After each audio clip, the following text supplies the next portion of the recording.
الحمد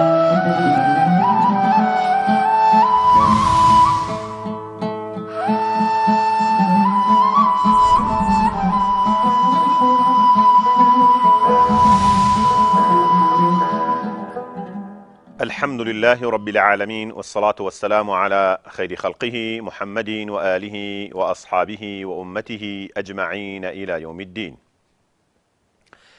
ئیماندارانی بەڕێز و خۆشەویست لە هەر جێگایەکان سڵاوی پەروەردگارتان لێبێ.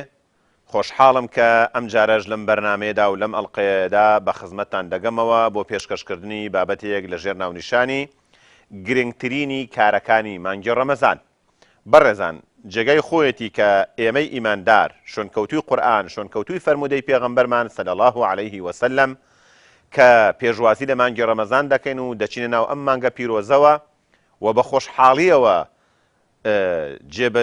یەکێ لە فەرمانەکانی خۆی گەورە جێبەجێ دەکەین کە مانگی ڕەمەزانە و بە ڕۆژوبوونە.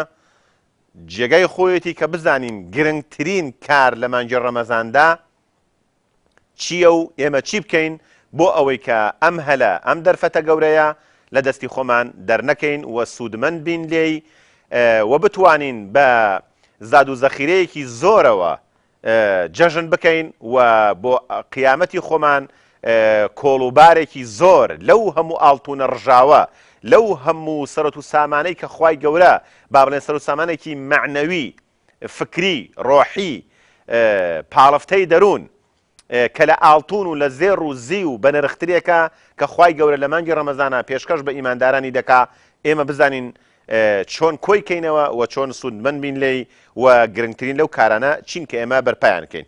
یەکەم بەڕێزان، هەر لە سەرەتای هاتنی مانگی پیرۆزی ڕەمەزانەوە جێگەی خۆیەتی هەموو ئیماندارێک تەوبە بکە.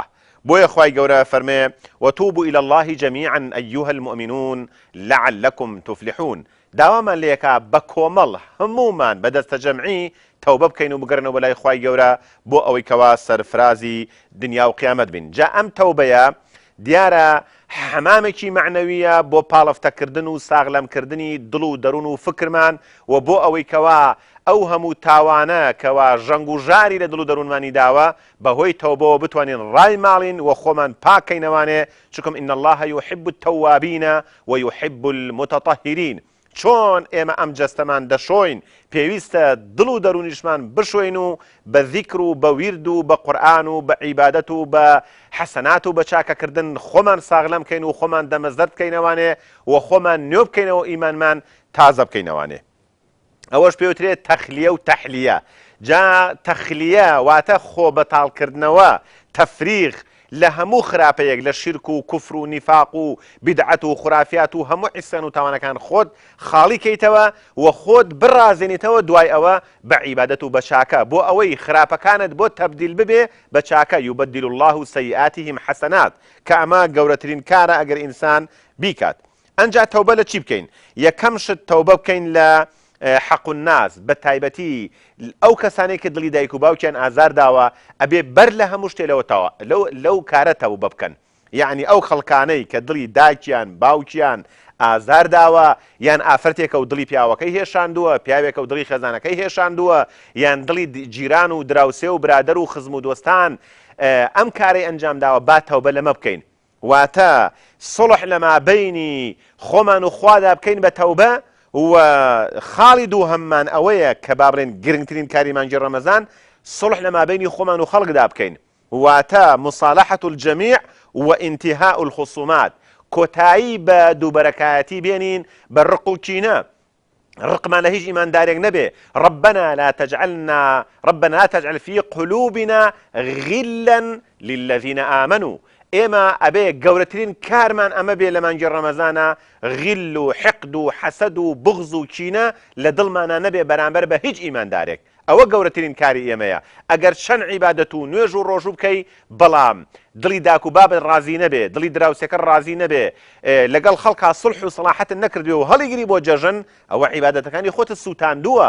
لەبەرەوە هەر لە سەرەتای مانگی ڕەمەزانەوە زەمینە سازی بکە بۆ ئەوەی زۆر عیبادەتەکانت قبول بێ و پاداشتی گەورەی مانگی ڕەمەزانت لە کیز نەچێ. کەواتە یەکەم شت تەوبەیە وەکو سڵحی لە مابەینی خۆمان و خوادا، دووهەم سڵح لە مابەینی خۆمان و خەڵکدا.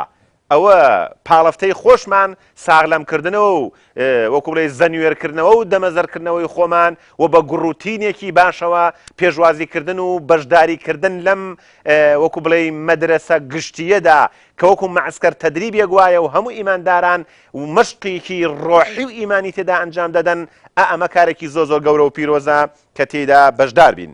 سێهەم زانست و زانیاری دەربارەی مانگی ڕەمەزان وەربگرین. تعلم فقه الصيام ئەگەر ناشزانی هیچ شتێک نازانی فەسئەلوا ئەهلە الذیکری ئین کنتم لا تعلمون. پرسیارکردن ئینسانی پێ دەبێتە دانا و زانا. چوارهەم خۆپاراستن لە ئافاتەکانی زمان. بۆیە کە مرۆڤی وایە بە ڕۆژوو دەبێ بەڵام تەنها تونایەتی و برسایەتەکەی بۆ دەمێنێتەوە لەبەرەوە لە بەڵاکان و لە ئافاتەکانی زمان ئینسان دەبێ خۆی بپارێزێ. چکم هەر ئەو پارچە گۆشتەیە کە لە پشکۆ دەچێ وە 32 حرەسی بەدیانەوە دانراوە. هەر ددانێکمان حرەسێکە بۆ زمانمان بۆ ئەوەی ئاگامان لە زمانمان بێ و زمانمان بە خراپە بەکار نەهێنین.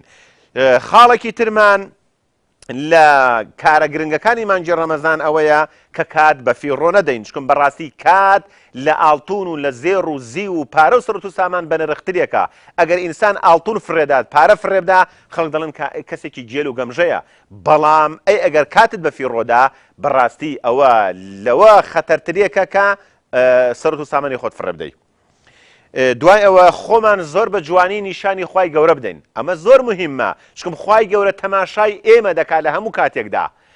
زۆر گرنگە بە تایبەت لە مانگی ڕەمەزانە بە جوانی خۆمان عەرزکەین لە خوشکان و لە برایان لە گەنج و لە پیر لە نێو مزگەوتەکانە مەلایکەتەکان بمان بینن و خوای گەورە بمان بینێ لە سوژدەدا لە ڕکوعدا لەسەر قورئان.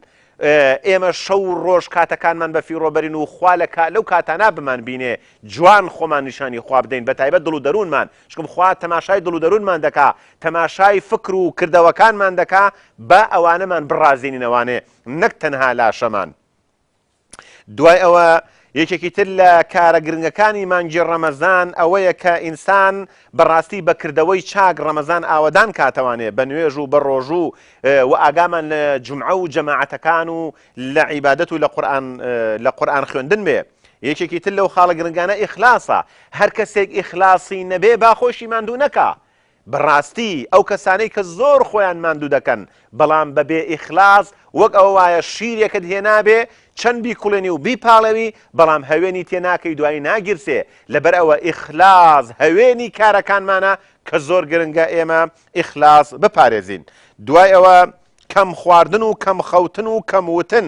لەبەر ئەوە زۆر کات ئەمانە سێ بەڵای گەورەیە لە مانگی ڕەمەزانە. ئێمە گرنگە فێری کەم خواردن ببین، فێری کەم خەوتن ببین، فێری کەم وتن ببین وە زمانمان زۆر بەباشی بپارێزین. ئەنجا گەشە بە خۆدان یعنی یەکێ لە کارەگرنگەکانی مانگی ڕەمەزان ئەوەیە کە ئینسان گەشە بە خۆی بدات لەلایەنی مادی و معنەوی و ئەم بابەتانەوە. گرنگی بە پاک و خاوێنی ئەبێ زۆر ئاگامان لە دەم و زمانمان بێ بۆنی ناخۆش نەبێ جەستەمان و زۆر گرنگی بدەین بە پاک و خاوێنی ماڵەکان ئی مزگەوت ئی خواردن هی جەستەی خۆمان. ئەمە یەکێکە لە کارە گرنگەکانی مانگی ڕەمەزان. دوای ئەوە برا بەڕێز و خۆشەویستەکان ئیمانداران دیارە یەکێک لەو شتانەی کە لە مانگی ڕەمەزانە ئێمە ئەبێ وەکو بڵێ گرنگی تەواوی پێ بدەین بە هەستی خەڵکی. ئەو کەسانی کەوا با بڵێن بە ڕۆژوو نابن ئێمە خۆمان کە بە ڕۆژین منەت نەکەین بەسەر ئەوانە هەستیان بریندار نەکەین و ئەوانەشی کە بە ڕۆژوو نابن لە بەرچاوی خەڵکی تر واجبی سەرشانیانە یەکێکە لە کارە گرنگەکانیان کە هەست و نەستی خەڵک بریندار نەکەن. لەبەر ئەوە ئێمە هەستی ئاینیمان هەیە و هەستی نیشتیمانی و نەتەوەییمان هەیە و هەستی پێکەوە ژیانمان هەیە لە وڵاتەی ئێمەدا یعنی مسلمان و مەسیحی و یەزیدی و هەموو فکرە جیاوازەکان و هەموو خەڵک لە وڵاتەدا بەشدارن. زۆر جێگای خۆیەتی کە هەمومان هەستی ئاینی و نەتەوایەتی یەکتری بپارێزین و هەستی یەکتر بریندار نەکەین. و ئەم مانگی ڕەمەزانە مانگی خەوتن و تەمەڵی و تووڕەبوون و ئەم بابەتانە نییە. با مانگی هەرزانکردن و یەکێ لە کارە گرنگەکانمان ئەوە بێ کە ئێمە بتوانین سەرمایەدارەکان خزمەتی هەژارەکان کەن و ببەخشن و هەرزانی بخەنە بازاڕەوە محیبەت و برایەتی و خۆشەویستی بخەنە نێو دڵەکانەوە و هەوڵ بدەین لە مانگی ڕەمەزانە یعنی بە شێوەیەکی مسلمان مسلمانانە و کوردانە و جەریئانە بتوانین بەڕاستی گەشەیەکی تەواو بدەین بە دڵ و دەرونی خۆمان، بە فکری خۆمان، بە ئەخلاقی خۆمان. و یەکێ لە کارە هەرە گرنگەکان ئەوەیە کە ئینسان بە خۆی دابچێتەوانێ، بە سەرمایی تەمەنی خۆی دابچێتەوانێ. چۆن ئەو ئینسانانەی کەوا بە قاسە و کاسە و پارەکانیان دەچنەوانێ، بە دەفتەری قەرزەکانیان دەچنەوانێ، حەق و حسابی خۆیان دەکەن. ئێمەش مەحاسەبەی خۆمان بکەین پێش ئەوەی کە لە ڕۆژی قیامەتە خوای گەورە مەحاسەبەمان کە.